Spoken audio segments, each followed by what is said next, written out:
Hello friends, you are watching Learn with Akriti and I am here with you with new 5 English words. जैसे कि मैंने आपसे पिछले session में कहा था कि मैं हर रोज आपके लिए 5 नए शब्द लेकर के आऊंगी जिससे कि आपकी वोकैबुलरी इम्प्रूव हो सके और आप हर रोज कुछ नया सीख सकें।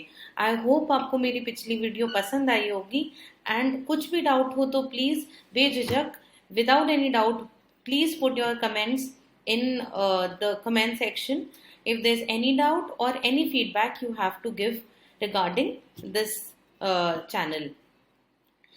So friends, I hope you are writing down everything in your diary whatever I am teaching here, plus आपको कुछ sentences की practices करने की ज़रूरत है, इन words को दिमाग में रखने की ज़रूरत है और आपको हर दूसरे दिन इन वर्ड्स को एक बार रिवाइज करना है जिससे कि आपको प्रैक्टिस में बने रहें। प्लस आपको इन वर्ड्स को कोशिश करनी है ज़्यादा से ज़्यादा अपनी कॉन्वर्सेशन में का पार्ट बनाइए जिससे कि आप इन वर्ड्स को यूज करने के लिए एकदम परफेक्टली रेडी हो जाए। Moving to our words,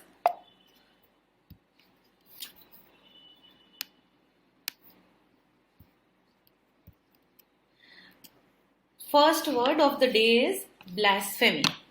blasphemy का मतलब है राइटिंग और speaking about God in a way which shows lack of interest, lack of respect, sorry. इसका हिंदी में मतलब देखें तो इसका मतलब होगा ईश्वर की निंदा करना। ऐसे हम शब्द कहें या लिखें जिससे कि भगवान के लिए हम उनकी निंदा करते नजर आए, उनको रिस्पेक्ट की जगह उनकी निंदा करते नजर आए, इसको हम कहते हैं ब्लास्फेमी। इसको we can also call it as heresy. The sentence example is, it is considered blasphemy in some religions if you do not bow your head in front of God. इसका मतलब क्या है? ये कुछ रिलीजन्स में ईश्वर निंदा मानी जाती है अगर आप अपना सर भगवान के आगे ना झुकाएं। Next sentence is, he was accused of blasphemy as his new book came into market. उसको ईश्वर निंदा के लिए लोगों ने आरोप लगाया उसके ऊपर जैसे ही उसकी नई बुक मार्केट में आई। I have learned a lot about the sins of blasphemy from my guru. इस सेंटेंस का मतलब क्या है? मैंने बहुत कुछ ईश्वर निंदा से होने वाले पाप के बारे में सीखा है अपने गुरु से। Guys, please keep practicing these words as much as possible. I hope you enjoy going through these words again and again. Our next word is flippant. Flippant means not serious about important things. इसका क्या मतलब है? वो इंसान जो कि किसी भी चीज को लेकर के गंभीर ना हो, इसको क्या कहते हैं? We also called as cheeky or offhand. इसका एग्जाम्पल है, many people have flippant attitude towards the use of plastic and its environmental concerns. बहुत सारे लोग का एटीट्यूड जो होता है, उनका जो व्यवहार होता है बहुत ही ज्यादा गंभीर नहीं होता है प्लास्टिक और उसके प्रदूषण, उसका प्रदूषण जो होता है, उसका जो सृष्टि को जो नुकसान पहुंचता है उसके लिए। हम यहाँ पे चीकी ऑफ हैंड भी यूज कर सकते हैं। Many people have cheeky attitude. His flippant answers make me lose faith in his judgement. इसका क्या मतलब है? उसका बहुत ही ऐसे जवाब, बिल्कुल ही बिना गंभीर, बहुत ही सीरियस ना हुए वाले जो जवाब हैं, वो मुझे उसका जो जजमेंट है उसमें कम विश्वास दिलाता है। You should not be flippant while handling delicate things. इसका क्या मतलब है? आप जो है, आपको बहुत ही अच्छे से, बहुत ही गंभीरता के साथ में बहुत ही जो नाजुक चीजें हैं उनको हैंडल करना चाहिए। आपको कोई भी डाउट हो या कोई फीडबैक हो तो प्लीज मुझे कमेंट सेक्शन में जरूर बताइएगा। I will try to improve myself. Next word is Ethereal. Ethereal is extremely delicate or light, heavenly, angelic. इसका क्या मतलब है? कुछ ऐसा जो कि बहुत ज़्यादा स्वर्गीय हो, बहुत ही अलौकिक हो, बहुत ही हल्का एकदम, जो कि स्वर्ग का ऐसा एहसास दिलाता हो. इसको हम मतलब बहुत ही कुछ सुंदर ऐसा हो. We can also use the word exquisite. Sorry, we can also use the word exquisite. Example देख लेंगे. The resort promises an ethereal experience of living in their water bungalow. जो रिजॉर्ट है वो एक बहुत ही अद्भुत, बहुत ही ज़्यादा अलौकिक, स्वर्गीय एहसास दिलाता के बारे में हमको वादा करता है अगर हम उनके वाटर बंगलो में रहते हैं. Watching the northern light is one ethereal dream that I hope to fulfill someday.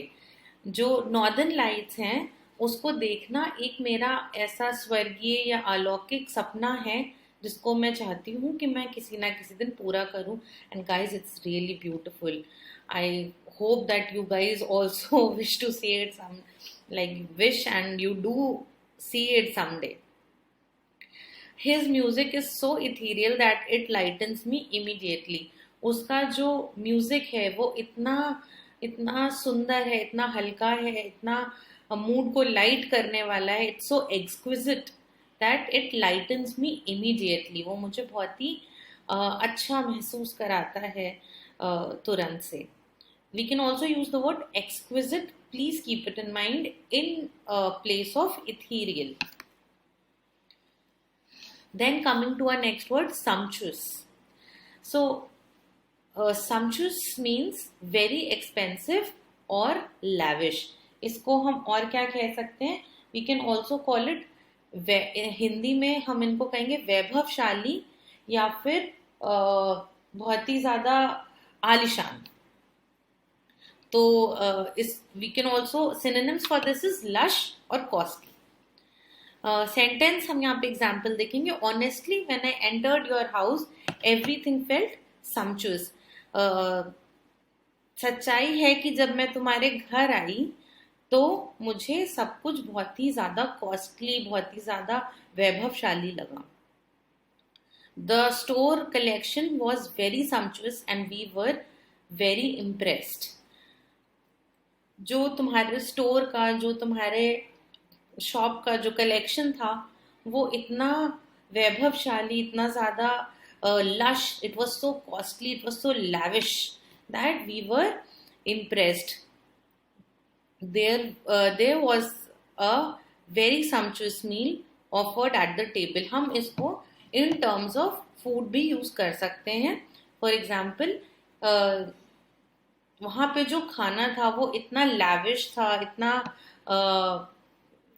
इतना अच्छा था, इतना फुलफिलिंग, इतना देख करके अच्छा लग रहा था कि टेबल पे बहुत ही अच्छा खाना ऑफर हुआ है. There was a very sumptuous meal offered at the table. बहुत ही आलिशान खाना ऑफर किया गया था टेबल पे. तो guys, this is my next word, quintessential. Quintessential का मतलब क्या होता है? Representing perfect example of something. किसी भी चीज का मतलब, जिसे कहते हैं ना, ये एक इस चीज का इससे अच्छा, इससे बेटर कोई और एग्जाम्पल नहीं हो सकता. बिल्कुल परफेक्ट एग्जाम्पल है ये उस चीज का. इसको हम विशिष्ट रूप से कहते हैं कि विशिष्ट रूप से ये सबसे बढ़िया है. So we also call it representing perfect example of something. So, synonyms are typical or ultimate. Like, this is the ultimate thing that I wanted. This is the quintessential thing. So examples are, this is one quintessential spot for camping to hike the ranges above us. इसका मतलब क्या है? ये एक ultimate, एक perfect spot है camping का. हमारे ऊपर जो रेंज है, जो हमारे ऊपर माउंटेन्स हैं, उसको हाइक, उसको चढ़ करके जाने का ये एक परफेक्ट स्पॉट है. इससे परफेक्ट कुछ भी नहीं है. ये क्विंटेसेंशियल स्पॉट है. Game of Thrones is quintessential in terms of direction and story. Game of thrones जो सीरीज है वो बहुत ही ज़्यादा परफेक्ट, एक अल्टीमेट, उससे ज़्यादा परफेक्ट कुछ भी नहीं है। ये वो एक परफेक्ट एग्जाम्पल है एक अच्छे डायरेक्शन और एक अच्छी स्टोरी का। Third example is music is the quintessential part of the road trip. Music जो है, जब हम रास्ते में जाते हैं तो म्यूजिक एक रोड ट्रिप का बहुत ही परफेक्ट पार्ट है।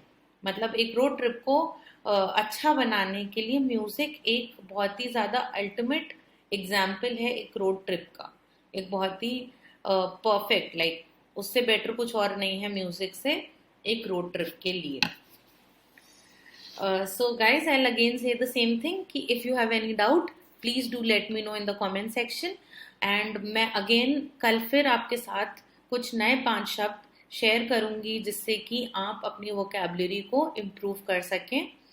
मेरे सारे videos it will be available here. आपको कुछ भी डाउट हो, किसी पास्ट वीडियो पे जाके चेक करना हो, या आपको कुछ करंट वीडियो में आपको कुछ डाउट हो, please let me know. Plus I will again say keep practicing, keep learning and keep reading more and more. This is the only way to learn, to improvise yourself and to be better in terms of speaking and learning and conversing in English. So stay safe, stay at home, and do like and subscribe to my channel. Thank you.